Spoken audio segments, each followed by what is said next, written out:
अगर मैं आपको मार्केट ओपन होने से पहले ही ये बता दूं कि आज मार्केट ट्रेंड कर सकती है कि साइडवेज रह सकती है, किस लेवल तक जा सकती है।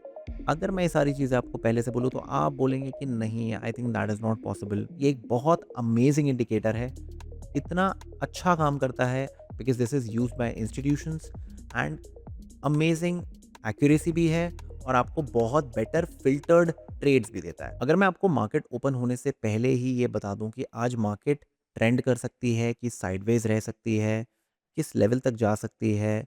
अगर मैं ये सारी चीज़ें आपको पहले से बोलूँ तो आप बोलेंगे कि नहीं, I think that is not possible. But हाँ, एक इंडिकेटर के बेसिस पे आप काफ़ी अच्छी प्रेडिक्शन कर सकते हैं एंड अपने प्रोबेबिलिटी ऑफ सक्सेस को इंक्रीज़ कर सकते हैं। ओके? तो आज हम लोग बात करने वाले हैं सीपीआर के बारे में, सेंट्रल पिवट रेंज।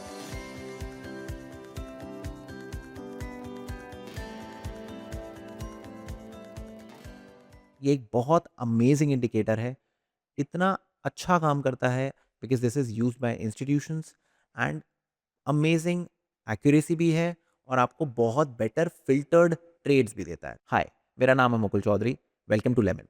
आज इस टॉपिक पे हम प्रॉपर तरीके से सीखेंगे कि किस तरीके से आप सीपीआर को अपनी डे ट्रेडिंग में यूज़ कर सकते हैं एंड आप यहाँ पर सेटअप सीखेंगे जिससे आप एक बेटर ट्रेडर बन सकें। सबसे पहले समझते हैं सीपीआर होता क्या है। सीपीआर का मतलब होता है सेंट्रल पिवट रेंज।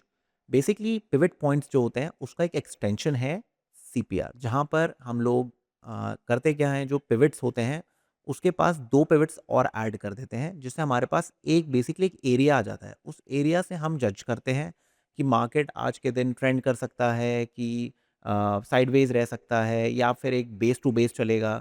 तो वो सारी चीज़ें ना हम यहाँ से प्रेडिक्ट कर सकते हैं। बेसिकली आपके पास एक सपोर्ट एंड रेजिस्टेंस आ जाता है प्रीवियस डे वैल्यूज़ के हिसाब से। ओके?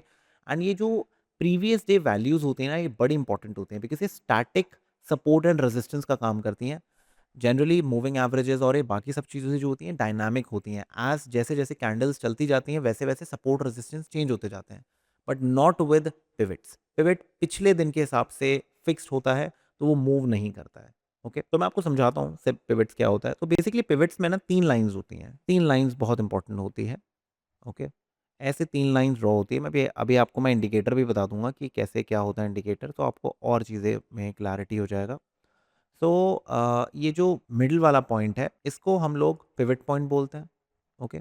इसको हम पिवट पॉइंट बोलते हैं एंड ऊपर वाले को हम लोग क्या बोलते हैं, अपर पिवट या फिर टॉप पिवट भी बोल सकते हैं, टीपी भी बोल सकते हैं इसको हम लोग, या अपर पिवट बोल देते हैं। और इसको हम बोलते हैं लोअर पिवट या बॉटम पिवट भी बोल सकते हैं। तो अलग-अलग नाम बना रखे हैं but at the end of the day rule सबका सेम है। ओके? तो बेसिकली क्या होता है कि जब भी ये 3 पॉइंट्स फॉर्म करते हैं ना, ये आपको इतना एक इस लेवल का प्रेडिक्शन दे सकते हैं कि आज के दिन probability of a trend day और अ साइडवेज डे और a range to range day क्या हो सकता है। तो उससे आपकी एक्सपेक्टेशन चेक में रह सकते हैं कि आज के दिन मैं इतनी कैपिटल डिप्लॉय करूंगा क्योंकि आज साइडवेज है, तो no point fighting the markets. तो बेटर है कि आज मैं इतना करने वाला हूँ। ओके? इन इसके बेसिस पे आप अलर्ट सिस्टम भी बना सकते हैं अपना। अगर आपको ये चीज़ एक्सेल पे करनी है या फिर कोई आपको सॉफ्टवेयर यूज़ करना है जहाँ पर आप स्कैनर की तरह यूज़ कर सकते हैं, तो वहाँ पर भी आप पता कर सकते हैं कि अगर कोई पिवट्स में कुछ जिस टाइप की मूवमेंट अभी मैं आपको समझाऊँगा, अगर ऐसा कुछ होता है तो आपको स्टॉक फ़िल्टर आउट होके मिल जाएँ। तो ऐसे करके आप इन सब चीज़ें सीख सकते हैं इसमें, ठीक है? बट मेन है कि पहले आप समझ लीजिए कि ये होता क्या है, ओके? अब इसकी कैलकुलेशन क्या होती है? देखिए, पिवट पॉइंट जो होता है वो सबसे कॉमन होता है। इसकी कैलकुलेशन बहुत सिंपल होती है। इसकी कैलकुलेशन होती है previous day high, previous day low, previous day close divided by 3। ये इसकी कैलकुलेशन होती है। सबसे बेसिक, सबसे सिंपल। ओके? एंड ये क्यों इतनी इंपॉर्टेंट होती है? क्योंकि प्रीवियस डे में सबसे इंपॉर्टेंट क्या था? हाई था, उसका लो था और क्लोज था। अब इन तीनों का अगर मैं एवरेज निकाल दूँ, तो एवरेज प्राइस आ जाएगी मेरे पास। अंडरस्टैंड? अब जनरली क्या होता है, लोग हाई और लो का एवरेज निकालते हैं, क्लोज को उतना महत्व नहीं देते, बट क्लोज एक बहुत इंपॉर्टेंट प्राइस होती है। क्यों? क्योंकि close is the place where buyers and sellers shook their hands and वहाँ पर उन्होंने बोला कि चलो ठीक है यार, आज की लड़ाई यहाँ पर खत्म करते हैं, कल दोबारा मिलेंगे। तो वहाँ पर एक ना बहुत इंपॉर्टेंट एरिया होता है वो, तो दैट इज़ व्हाई उस एरिया को लेना भी ज़रूरी होता है। सो हेंस पिवट पॉइंट इसलिए बहुत इंपॉर्टेंट होता है। अगर आप कमोडिटीज़ करते हैं, क्रूड ऑयल, गोल्ड ये सब करते हैं, तो उसके अंदर भी बहुत, बहुत अच्छी तरीके से काम करता है ये। सो मेक श्योर इस पे आप ज़रूर ध्यान दें। अब अपर पिवट और लोअर पिवट का क्या फॉर्मूला होता है मैं वो भी बता देता हूँ आपको। सो ट्रेडर्स अब आप यहाँ पर क्या देखेंगे, आपको दिखेगा लोअर पिवट, इसका फॉर्मूला क्या होता है, previous day high plus previous day low divided by 2। Okay. और अपर पिवट ये जो यूपी है अपर पिवट, इसका फॉर्मूला क्या होगा, पिवट, ये पिवट पॉइंट जो निकला ना, पिवट पॉइंट माइनस बीसी का मतलब होता है, ठीक है, ये हो गया। तो pivot minus LP bracket plus pivot, तो ये आपका अपर पिवट आ जाता है। ओके। तो ये फॉर्मूलाज आपको तो जानने की ज़रूरत नहीं है, ये आपको डायरेक्टली मिल जाता, तो आपको टेंशन लेने की ज़रूरत नहीं है। ट्रेडिंग व्यू में ईजिली अवेलेबल है सब कुछ, तो मैं आपको इंडिकेटर भी बता दूंगा। ओके। सो बेसिकली होता क्या है, 3 टाइप के पिवट्स होते हैं जो हम लोग प्लान करने वाले हैं, मतलब 3 टाइप के आपको पॉइंट्स मिलेंगे। एक होता है नैरो पिवट, एक होता है वाइड पिवट और एक होता है ओवरलैपिंग। ओके। तो ये 3 बड़े इंपॉर्टेंट होते हैं। अब मैं एक काम करता हूँ, पहले एक बार आपको इंडिकेटर दिखा देता हूँ, तो जिससे आपको आइडिया हो जाएगा कि हाउ वी आर प्लानिंग। तो आप क्या करेंगे, आप यहाँ पर अगर सीपीआर लिखेंगे तो आपको बहुत सारे सीपीआर इंडिकेटर्स आ सकते हैं, आप सभी यूज़ कर सकते हो, कोई भी यूज़ कर लो, सारे ऑलमोस्ट सेम कैलकुलेशन है। आप सीपीआर बाय डब्ल्यूएसआर यूज़ कर सकते हो, ठीक है, आप इस पे क्लिक करेंगे एंड ये आ जाएगा, आप देख सकते हैं ऐसे। जब आप इनिशियल में इस पे क्लिक करेंगे तो ये सबका सब चेक इन हो रखा होगा, मीन्स को सबको अनचेक करना है। स्टाइल में अगर आप जाएँगे, आपको पिवट, बीसी-टीसी, बेसिकली ये आपका बीसी-टीसी यहाँ पर ये है आपका टॉप पिवट और लोअर पिवट, और कुछ नहीं होता। वो अलग-अलग नाम बना रखा है, कोई टीपी बोलता है, कोई यूपी बोलता है, अपर पिवट बोलता है, कोई ये टॉप सेंट्रल पिवट बोलता है, तो टीसी कर दिया उसको, बॉटम सेंट्रल पिवट हो गया। तो इस टाइप से अलग-अलग नाम बना रखे, बट रीज़न मतलब चीज़ें सेम है बिल्कुल, ठीक है? और R1 और S1, ओके। बाकी सब मैंने यहाँ पर अनचेक किया हुआ है, ये सब आप इसको रहने देना, इस वाले को बस, ठीक है? क्यों? क्योंकि इसका काम आने वाला, भी बताऊँगा मैं कैसे, कि हम प्रिडिक्शन कैसे करेंगे, बाकी सब अनचेक कर देना, ओके? और उसको ओके कर देना। तो आपके सामने देखोगे आप, आपके सामने ये 3 लाइन्स आ जाएँगी और ऊपर एक सपोर्ट 1, ये सारा रेजिस्टेंस 1 है और एक सपोर्ट 1 है, ओके? एक काम करते हैं, रेजिस्टेंस सपोर्ट को भी हटा देते हैं, ठीक है? अभी बस पिवट को रखते हैं, तो आप देख सकते हैं 3 लाइन आ जाती हैं। अब ये 3 लाइन बड़ा इंपॉर्टेंट रोल प्ले करती है। 3 लाइनों को आपको सबसे पहले तो समझना है कि नैरो क्या होता है, वाइड क्या होता है, ओवरलैपिंग क्या होता है। सबसे पहले आप ये समझो, जिससे चीज़ें आपको ना क्लियर होने लग जाए कि व्हाट इज़ हैपनिंग। अब आप एक बात बताओ, अब आप मुझे एक चीज़ बताओ कि ये वाला पिवट ज़्यादा वाइड है, ये 3 लाइनें ज़्यादा वाइड है कि ये 3 लाइन ज़्यादा वाइड है? बस इतना सा समझो आप। ऑब्वियस सी बात है, ये ज़्यादा वाइड है। अब मुझे एक चीज़ बताओ आप, इस दिन मार्केट ने प्रॉपर ट्रेंड किया है? ये देख रहे हो आप, इस दिन मार्केट ने प्रॉपर ट्रेंड किया है या फिर इस दिन ट्रेंड किया है? ऑब्वियसली इस दिन मार्केट पूरी एक तरफा गई है ऊपर साइड पे और ऑलमोस्ट अपने टॉप पे क्लोज किया है। यहाँ पर मार्केट ठीक ठाक है, कुछ खास नहीं है, ठीक है ना? जो दिन में थोड़ा सा लो बनाया था उसके आसपास ही है, राइट? तो अब आपको समझ में आने लग गया कि क्या मतलब है इसका। इसका मतलब ये है कि मार्केट में एक नैरो पिवट होता है और एक वाइड पिवट होता है। ओके, आप वो कैसे कंपेयर करेंगे, एक दो दिन पहले का देख के आपको आइडिया हो जाएगा। अब जैसे फॉर एग्जांपल थोड़ा सा मैं आपको यहाँ पर दिखाता हूँ, अगर हम थोड़ा सा जूम आउट करेंगे तो आप यहाँ देखिए, यहाँ पर क्या सीन है, यहाँ पर भी नैरो है, ठीक है, ये ज़्यादा नैरो है, ये थोड़ा सा कम नैरो है। अब नैरो में भी बहुत डेफिनेशंस होती हैं। एक मतलब बेसिकली नैरो के अंदर भी एक एक टाइम ऐसा आता है जब ये तीनों की तीनों लाइनें ना एक साथ हो जाती हैं, ऐसे बिल्कुल यूँ, ऐसे चिपक जाती हैं। इसका मतलब ये है कि मार्केट के अंदर एक बड़ा मूव आ सकता है, किसी भी साइड पे, मतलब मार्केट ट्रेंडिंग हो सकती है, कोई न्यूज़ आ सकती है, कुछ हो सकता है, बहुत राइप है मार्केट। अब ये देखो गारंटी नहीं होती कहीं, इट्स जस्ट अ प्रोबेबिलिटी कि मार्केट ट्रेंड कर सकती है। तो आपको आइडिया हो जाएगा पहले से कि मार्केट में some sort of trending move हो सकता है आज बाज़ार के अंदर, ओके? और यहीं पर अगर ये इस टाइप से हो, तो अपने को आइडिया हो जाता है कि मार्केट क्या करेगी। मार्केट ने अगर ब्रेकआउट दिया, तो ये फेल हो सकती है। अगर मार्केट नीचे आती है, तो मार्केट यहाँ घूम सकती है, ठीक है ना? फिर थोड़ा-सा ऊपर जा सकते हैं, but do not expect big moves, okay? Pretty simple, clear है? एक बार मैं आपको 1-2 ये देखिए, ये और ज़्यादा नैरो है, ठीक है? अब आप इस नैरो वाले दिन देखो, इस दिन मार्केट ने ट्रेंड नहीं किया, बट अगले दिन किया और उसके अगले दिन किया। तो बेसिकली मैंने आपको क्या बोला, सेम डे पे नहीं है, मतलब एक आधा दिन में ट्रेंडिंग हो सकती है मार्केट, तो you should be alert, okay? तब आपको कोशिश करनी है कि अगर सेटअप बनता है, तो हम यहाँ पर पैसा डिप्लॉय करेंगे और वाइट पिवट वाले दिन पे हम थोड़ा ईज़ी रखेंगे चीज़ों को।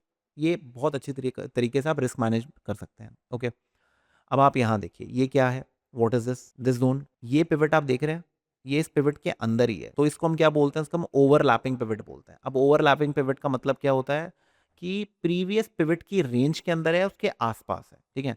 तो उससे क्या होता है, ये जो सारे एरियाज़ होते हैं ना, जहाँ पर पिवट सिमिलर रहते हैं, ये देखो सिमिलर हैं पिवट सारे, तो ये एरिया एज़ रेजिस्टेंस काम करते हैं। तो आप देख सकते हैं प्राइस यहाँ पर ऊपर गई और नीचे आ गई। अंडरस्टैंड? तो ये इनका ऑब्जेक्टिव होता है। तो ओवरऑल पिवट्स का काम क्या होता है? पिवट्स का काम होता है, अगर मार्केट ट्रेंड कर रही है तो हमारे को पुल बैक्स पे एंट्री मिल जाती है। हमें पता है कि आज मार्केट कुछ अच्छा कर सकती है, तो let's plan a area here.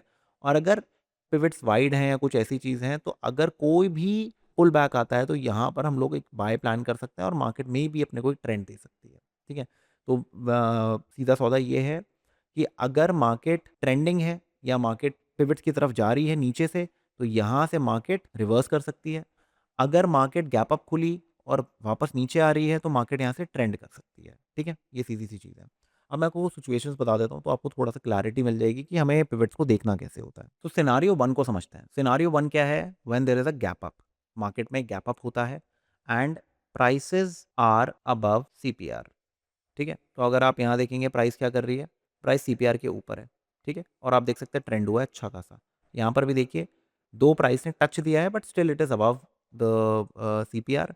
तो आप देख सकते हैं प्राइस ने ट्रेंड किया है। ठीक है ना? यहाँ पर भी आप देख सकते हैं प्राइस सीपीआर के ऊपर है और प्राइस ने ट्रेंड किया है। क्लियर है?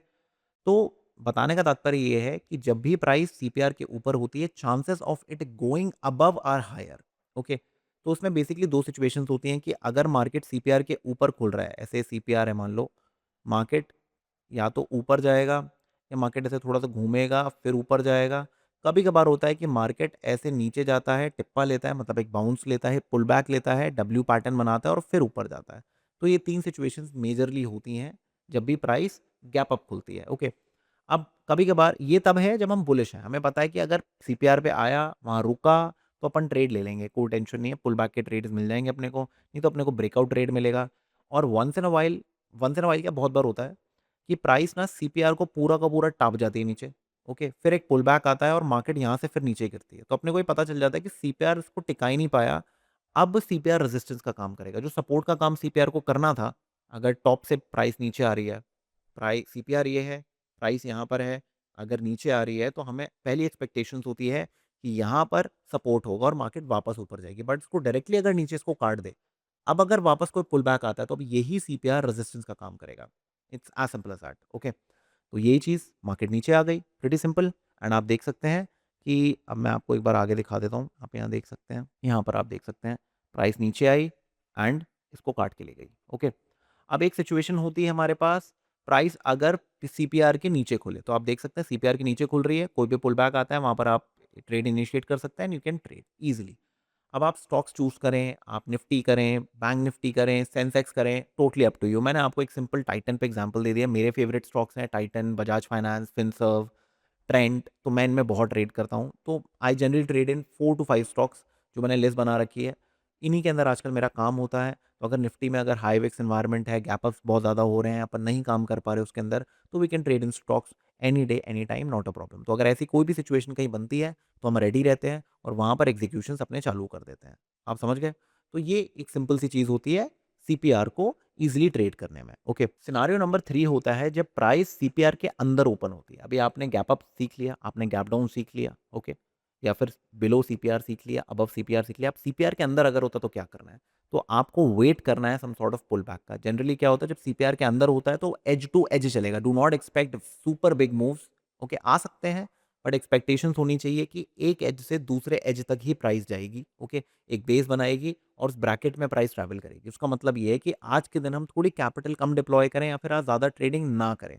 बस इतना सा अपना काम होता है एंड दैट इज़ इट। तो ये है सारा सीपीआर का सिचुएशन, जिसको आप डे इन डे आउट आराम से यूज़ कर सकते हो। और एक सबसे बेस्ट पार्ट, अब जैसे मुझे ये जानना है कि यार कल मार्केट ट्रेंडिंग करेगी या फिर कल मार्केट कैसी रहेगी, मुझे जानना है। तो मैं डिस्प्ले टुमारो पिवट्स अगर लिखूँगा, ठीक है? तो अगले दिन के पिवट्स मेरे पास सामने आ जाएँगे। तो इससे क्या होता है, मुझे ये पता चल जाएगा कि आज मार्केट साइडवेज़ रहने वाली है, ट्रेंड रहने वाली है, तो उस हिसाब से ना मैं पैसे डिप्लॉय कर सकता हूँ, ओके? अगर आप यहाँ पर देखेंगे या आप यहाँ देखिए, ये अगले दिन के पिवट्स हैं। मतलब आप देख रहे हो मार्केट ने क्या करा है, यहाँ पर ट्रेंड किया है। ठीक है ना? मार्केट ने ट्रेंड किया है, यहाँ पर देखिए, ये थोड़े थिक पिवट्स आ रहे हैं, ठीक है? अब इस दिन के पिवट्स हैं ये, आप देख रहे हो? ये इस दिन के पिवट इधर आ गए हैं, यही होता है, ठीक है? अब यहाँ पर अगर आप इस पे क्लिक करेंगे, डिस्प्ले टुमारो पिवट्स, तो आपके सामने ऐसे पिवट्स आ जाएँगे, ठीक है? अब आपके पास सीधे-सीधे पिवट्स आ गए कि मार्केट कैसे ट्रेंड कर रही है, क्या कर रही है, अगले दिन के पिवट्स आपके पास आ गए, आप ईज़िली उनको ट्रेड कर सकते हैं। So it's as simple as that. So make sure इस तरीके से आप पिवट्स को यूज़ करें just to understand, predict the markets, not in an unusual way, but आपका ऑब्जेक्टिव होना चाहिए कि मैं कितना कैपिटल डाल सकता हूँ, मैं कैसे काम कर सकता हूँ, बस उतना आप काम करिए। जब भी कोई बाउंसेस आते हैं सीपीआर पे, आप उसको ट्रेड कर सकते हैं। इतनी सी चीज़ है, एंड मेक श्योर सीपीआर को यूज़ करें। It will help you a lot and आपकी ट्रेडिंग को 10x लेके चले जाएगा। I hope this helps. मिलते हैं जल्दी। Bye bye and take care. Investments in the securities market are subject to market risks. Read all the related documents carefully before investing.